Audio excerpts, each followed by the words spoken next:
welcome. Anyone who's been to Merchant City Yoga on a Sunday knows how much I love catching up with everyone over a cup of my freshly brewed spiced chai. These Sunday chai sessions really bring everyone together. A true celebration of friendship, community and connection. I want to try and capture some of that magic and share it with you at home. So I've invited some familiar faces from our MCY family to chat with me online over a cuppa. I'm affectionately calling them the chai sessions. Pop the kettle on, get yourself comfy and come and join us. Hey James, thank you so Hello there, much Judy. for joining me for chai session. Got my cuppa. Very happy to be here at for the ready. chai with my water. Yeah, it's not quite the same, James, but we'll forgive you. I've been working in the garden, so I have. Oh, well. But before we get into our chat, just for anyone who's not met you already, very brief introduction. So I met James for the first time back in 2011 in Mysore in South India, where I took some of his yoga philosophy classes. And I was a little bit hesitant and a little bit reluctant, but what James very quickly did was showed me how practical and relevant the Bhagavad Gita and the Yoga Sutra in particular could be in our modern practice of yoga. It's not something that had to be completely separate from what we generally think of as yoga these days. And so over the years, he's been a really regular visitor here to MCY because I was so desperate for people to hear what he had to share and to be able to see the gift in these texts. James also teaches on our yoga teacher training program now too, starting to help all of us, like I say, see the wisdom and help us to start to understand how we can work with some of these teachings, with some of these texts, not only in our yoga practice on the mat, but yoga practice off the mat as we go about our daily lives as well. So James, thank you for joining us. And I thought we'd start the conversation by maybe chatting about actually, from your point of view, what do yoga and the teachings of what we might think of as classical yoga philosophy, you know, the teachings within the Bhagavad Gita, the teachings within the Yoga Sutra, what do they have for folks in this kind of time of challenges and change and uncertainty? Well, thank you for a great question, Julie, and your introduction. Yes, it's just a small question, James, you know. Well, no, I think it's a great question. But really, this is where yoga begins. So yoga begins when we know that we do not know. Yoga is made for times of change, times of uncertainty, times when we feel confused and unsure of ourselves.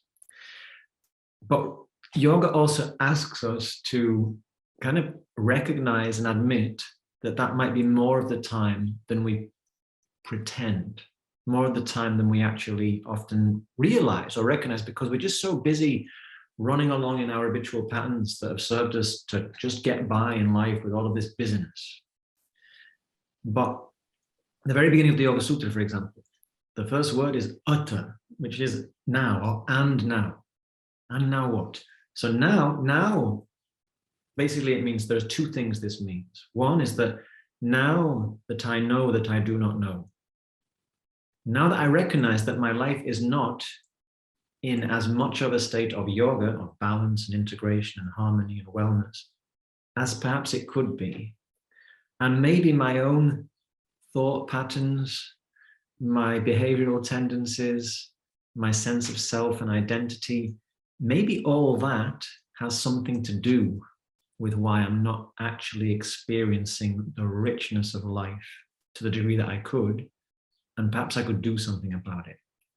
So once we own up to that reality, that there's this beautiful question that one of my friends, mentors, uses for his ongoing practice, where am I in this?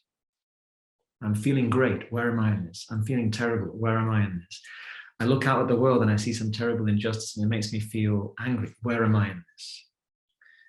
So once we have that recognition that, oh, things are not exactly as I would like them to be, I can't change the world, but I can change the way I meet it. I can change the way I interact with it.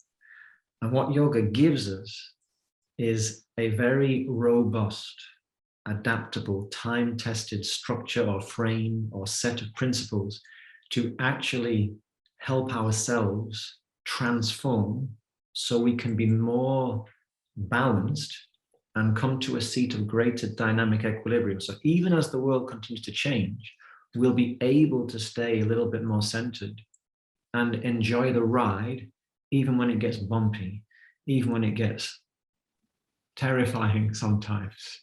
I mean, not knowing and admitting to not knowing is a pretty uncomfortable place to be. This is the thing that, you know, why yoga is so helpful, because I feel like in our conventional education system and the societal norms that we're surrounded by,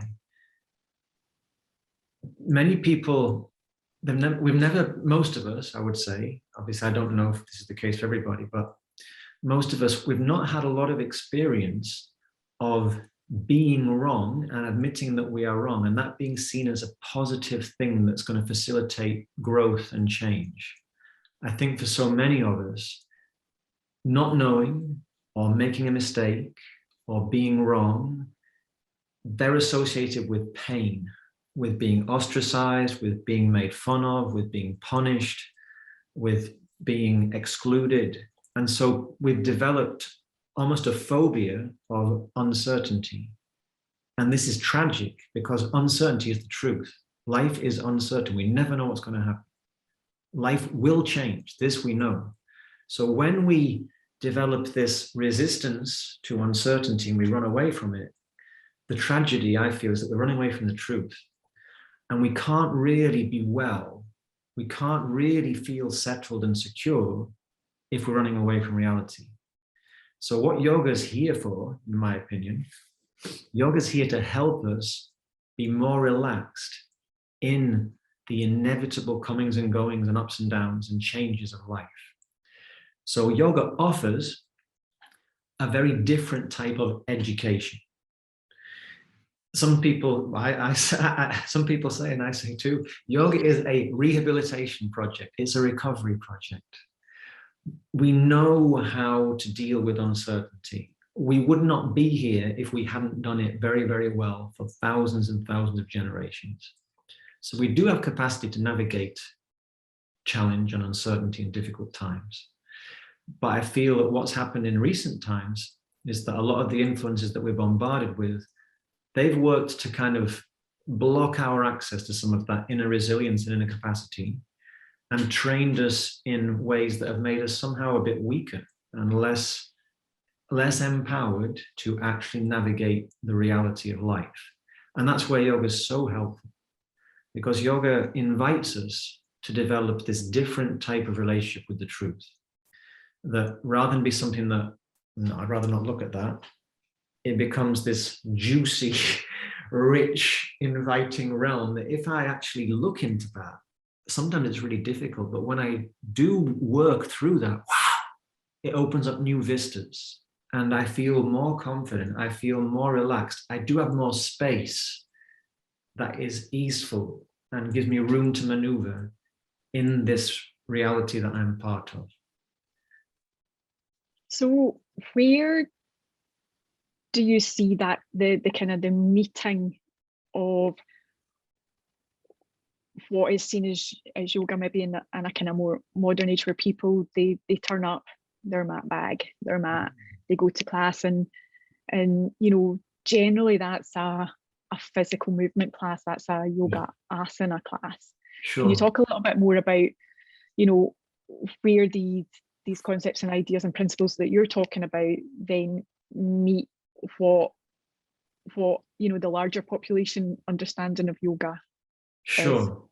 So one thing that I can say is that what I've noticed in the realm of yoga classes, let's say, that people could go to,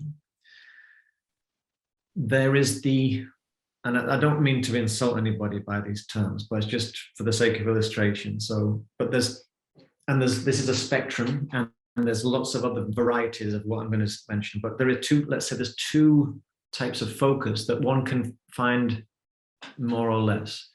One is the kind of the yoga instructor who is basically guiding and entertaining the participants in the class. So they are telling what to do, maybe they're demonstrating what to do, but basically the person in the seat or role of the teacher is basically providing guidance for the people to follow. And this allows the person taking the class to use that practice as a means to escape the pressures and the stresses of the day-to-day. So it's like I'm taking that class, I'm doing that practice, I'm working with those techniques to kind of escape, to kind of check out, to get away from the habitual concerns, to refresh myself. But I'm refreshing myself by kind of just trying to anesthetize or try to invite my being into a different vibration so I can just forget about all that for a while. Then there's another type of presentation, the type of class where the teacher is really facilitating an active ongoing exploration. So I think these are two stages and we can move between them. We can do both of them for many, many years of practice. But in this type of class, it's set up to invite the practitioner to explore within the postures or within the technique.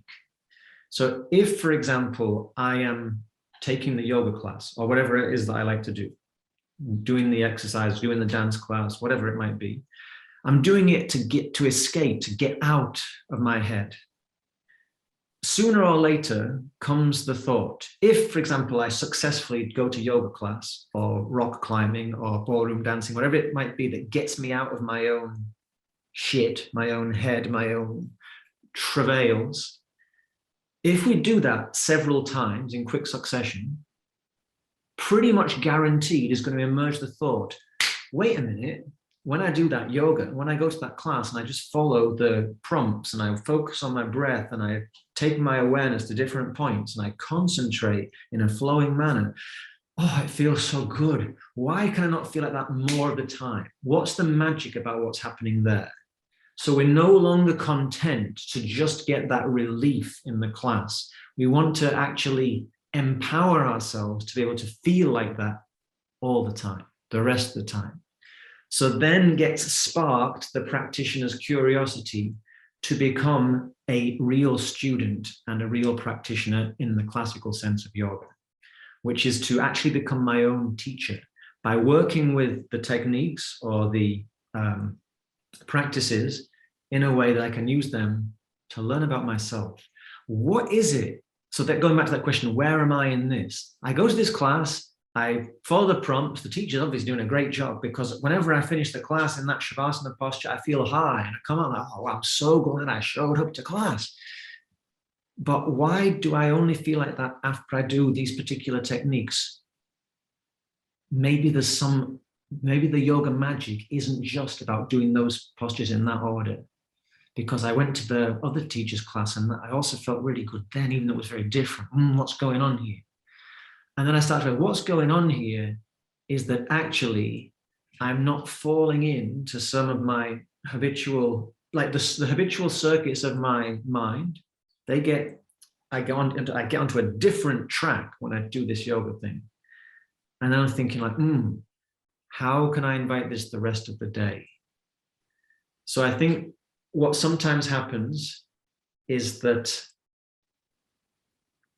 sometimes when the question arises, why am I not experiencing this more of the time? Sometimes to actually confront or face what it would mean to be able to feel like that more of the time is rather intimidating. And following the yoga teacher is a safe space to get some release and relief. But there's still that urge, that prompting, there's more here. And so some people cannot resist that call. The call to adventure, the call to search. What is the truth? Who am I really? Why can I feel like this when I do this practice? And why do I feel like this when I lapse into certain other habits? Maybe I've got more power than I recognize to influence how I experience the rest of the day. So we start to realize, what I'm invited to experience when I follow the prompts in the guided, entertaining yoga class, it's really inviting me to take a next step, which is how can I become my own guide, my own teacher?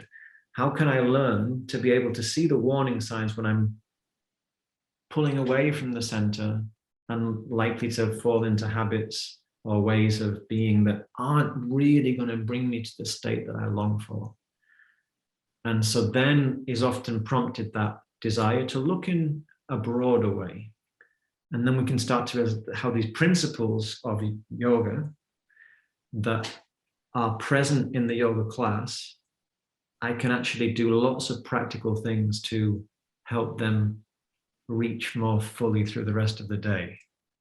Yeah, because we do all fall into that trap, don't we, of associating those feelings with the class, the style of movement that we're doing, the teacher, the space, and that sort of that sense of being able to check out and leave our troubles at the door. Whereas actually maybe where we want to be heading more or getting a little bit more of is this kind of self-agency, self-exploration, self-discovery. We still need support and guidance for that, don't we? Yeah, I mean, this is the thing, like yoga is a do-it-yourself job. Let's not pretend. Authentic practice is a self-practice. You've got to walk the path by yourself. But satsang, coming together to explore truth and to support each other, is also recognized as a hugely valuable and tremendously helpful, and for most of us, almost vital part of the practice. But ultimately, it's about becoming independent, becoming all one. So we're alone without feeling alone, because we feel full. And then we were able to give so much more. So one of my friends, she's like us, 20 plus years yoga teaching practice. And she was sharing a kind of short course on Ayurveda and daily habits recently. And she described her morning practice as a kind of confidential meeting with herself. And the whole description of the daily, it was so beautiful. But the idea that, so rather than being a place where she can check out and forget her troubles, it's a place where she can actually check in. So where am I? And how can I use my time working with breath or meditation or journaling or asana or movement or whatever it might be? How can I use all these different tools that I've developed some facility with and some familiarity with to help me bring myself into that greater balance and equipoise that's going to help me then navigate this day. On this day, my child has these issues that need to be supported, and my spouse has this, on the dog's this. Or this day, I have a free day. What can I do? Now, this day I've got to do this. So depending on the different needs of the day and when I check in with myself, when I have that confidential meeting. But to have that confidential meeting, if I go into the confidential meeting and I don't really have a firm grip on the different tools in my kit, then I'm not going to gain so much confidence by working with them if I don't work with them so skillfully. And that's where good support and good guidance is really helpful. But once we've had good support and guidance, traditionally the teacher gives the student technique, then we go away and work with that technique hundreds, thousands of times. So we make it our own. And this is, for me, like traditional education was like this. We get given materially, given resources, and we make it our own by that ongoing heartful exploration.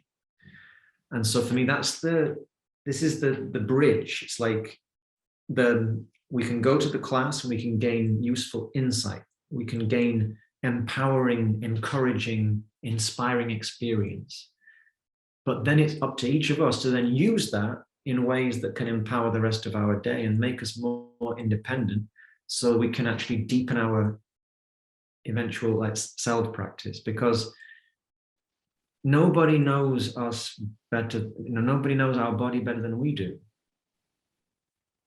It might not necessarily seem like that at the beginning, but once we start to practice, we can become our own physician to a much greater degree than maybe we could before.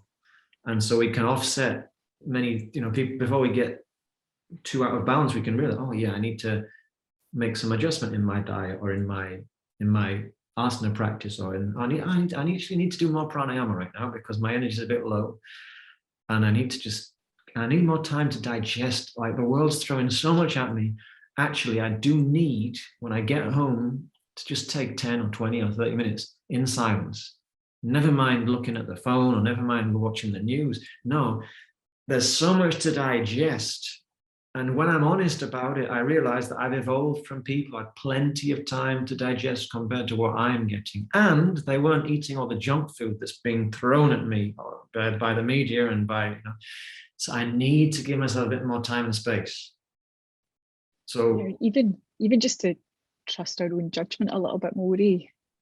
This is one of the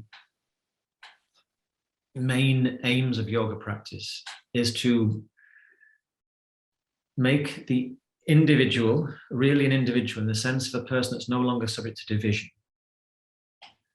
And how does that happen? Because we trust ourselves, not because we've swallowed some dogma and we are ferociously attached to it, but rather because we are attuned to that intuitive guidance. And so we're adaptable, but we also trust our own authority. So yoga says, you are the author of your life. So act like it. Take responsibility. And I think, in the modern education situation, there's a lot of encouragement to not really do that. And it can feel very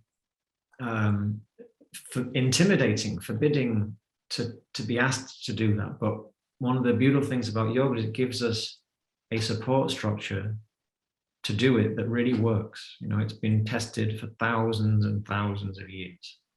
And when that method was set down in the classic texts, it wasn't a new thing. It was the distillation of things that have been tried and tested for many, many generations.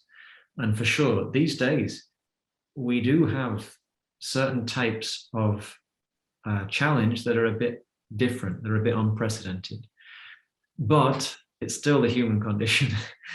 And the underlying elements of the challenges that we face are really the same. And it's to do with this relationship to uncertainty and the unknown, and our clinging to a limited sense of identity for a feeling of security. So, the world of phenomenological experience, of manifest reality, it's finite. And we're finite embodied beings. But there's the idea we're also part of the infinite. And our soul, our spirit, our essence is part of this infinite. So when we can connect to that part of ourselves that isn't subject to change, it makes our journey through this realm of change that much easier, sweeter. We can enjoy the ride. We can enjoy the experience. We can relax into it, because it's not about faith or believing anything. It's like in our own experience, we're connecting to something that is perennially vital, that is perennially full. We know we don't know. Yeah. So to access that, we have to admit that we don't know, and then allow ourselves to experience more than we've ever experienced up to now. And so you'd started, sorry, James, you'd started to answer a question I was going to ask there before I even asked it, which is always really good, because what I was going to say was that for many of us, our kind of what we hang yoga philosophy on is the classic texts, usually the Gita and the Yoga Sutra. It's the ones that most people have come across. And so I was looking for you to kind of make some of the connections there from those classic texts to some of the things that you're talking about there, because it's all rooted in there. Sure. But just to kind of, like I say, make that kind of connection from the texts that people will be more familiar with to some of the concepts and principles that you're talking about now. How in how many minutes would you like me to try to do that, Judy? Just keep chatting. Well, there's a couple of things come to mind. So one would just be, let's say a person has a so-called physical yoga practice. They do yogasana, and let's say that person has been practicing, for example, Ashtanga Vinyasa for some time. And so the person is familiar with Surya Namaskar and the standing, the triangle posture, for example. So the triangle posture, I don't know how many times, you've done it, Judy, or I've done it. I can't count. But it has within it all of this space for exploration, all of this space for experimentation. Now, when one begins, one is likely to be instructed in that posture in many different ways by different people, because it's a posture that has many micro variants. Do I do it from the ground up? Do I do it from the top down? Do I do it with a slightly wider or narrower stance? What am I emphasizing in the posture? There's so many ways that we can understand this posture. It's trikona. It's a posture that uses this magic number 3. 3, the number that is so intrinsic to life. So yoga says ultimately everything is one. We live in a realm of birth and death, of night and day, summer and winter, duality. But it's not a binary reality, because between the day and the night, we've got the sunrise and the sunset. Life is gray. And so as soon as we come into the realm of duality, we have the subject and the object and the seeing in between them. So as soon as there is another, there's actually 3, because there's this and that and the thing between them, the thing that allows this to perceive that, if that makes sense. Yeah? Yeah. So when we're in the realm of 3, this is Trikonasana. This is a posture of 3, which is the number of stability. It's the number that allows things to grow, allows things to change. So this in and of itself is this amazing arena for exploration. Now, one might go to some great teacher, really excellent teacher, and they tell you like this, I'm going to do it like this. And it feels great. But then you go to some other teacher, great teacher, they've been teaching for 45 years, they tell you to do it in a completely different way, and it also feels great. And then you go to another class and you realize, oh, I'm doing it differently than I've done before, but it also feels good. And you realize, there's more than one way to skin a cat. It's not about the particular way I do it. It's more about, what is this posture allowing me to experience? And then comes this moment where I become the author of my own yogasana. So the different teachers, the different structures, the different sequences, whatever, they allow us to begin to gain some understanding of the richness of the field that this posture provides for exploration. Once I start to take responsibility for my own well-being, my own education, my own insight within that posture, what happens to my self-esteem and my self-trust? I'm no longer dependent on being told what to do, and I'm actually rehabilitating my relation to my own body and its intelligence. The body's intelligence, which is often so much vaster than the mind is able to recognize. So when I start to practice, I can start to deepen my self-trust. I can start to deepen my self-reliance. And that happens when I make that step from following the teacher to exploring within the guidance of the teacher, and then taking what I've learned from the class, the teacher, the structure, and being my own adventurer, my own seeker. And then steadily, patiently, step by patient step, I start to empower myself to be less dependent on what others tell me to do, and more attuned to that inner compass, that inner guidance. And the other thing I was going to say as an example is, you mentioned the Bhagavad Gita. And so Gita means song. Now, singing is one of my favorite styles of yoga practice. But singing is also so intrinsic to our evolution. Many, I don't know, but many people suggest that singing is the source of our language, that we sang before we developed complicated language, and we made grunts, then we started singing to communicate. Just by making sounds, we can communicate a lot. And wherever we are on the globe, sometimes people talk about, oh, this culture has this culture has that, but everywhere on the globe, we are all descended from people who sang together, who danced together. If you're from the coldest place, the warmest place, this is part of the culture. Some parts of the world, you can still see it very much alive. But even in the west of Scotland or the North Yorkshire, we are descended from people who sang and danced together. So when we sing, what happens? Singing, the whole field vibrates. And yoga is about bringing the whole field into togetherness and balance and harmony. So Bhagavan means totality or the supreme reality. This refers to the teacher in the Gita, Krishna, but Krishna is teaching us how to make the whole field sing, how to bring the whole thing into harmony. Where does the Gita begin? Arjuna, the student, does not know what to do. He's come to a situation in which the rules he's relied on up to now no longer are adequate for the situation he finds himself in. What does that sound like? That sounds like the world that we see around us right now. What was normal? What was easy? What was just, oh, I'll just keep doing this? No. That was a delusion. And it is a delusion because life is always going to change. This is what we can be sure of. We're born, we're going to die, and in between, change. We human beings, we like things to be sure, but this is just, this is the kind of, this is the play. This is the whole fun of the game, according to yoga. No, this is where it all begins, all the fun. Once we acknowledge that life is not always easy, because life is going to challenge us, but the whole point of the challenge is for us to become and recognize who we really are and what we're really made of. So Arjuna, at the beginning of the Gita, how is the situation? It's the most stressful situation imaginable. He's going to war, and on both sides of the battlefield are the people that are nearest and dearest to him. So he doesn't see any way that it can possibly go well.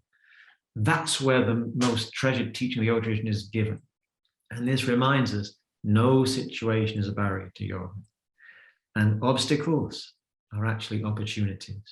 And when we feel our world is falling apart, one of my Indian teachers says, this is great news. Now you have the chance to reconfigure things in a way that's actually more in keeping with who you really are. So for me, the Yoga Sutra, the Bhagavad Gita, they are so practical. And so all my classes, courses, workshops, whatever it might be, it's infused with this basic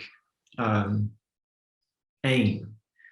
It's to let's empower ourselves as best we possibly can by familiarizing ourselves with these robust, time-tested resources that are part of our human heritage.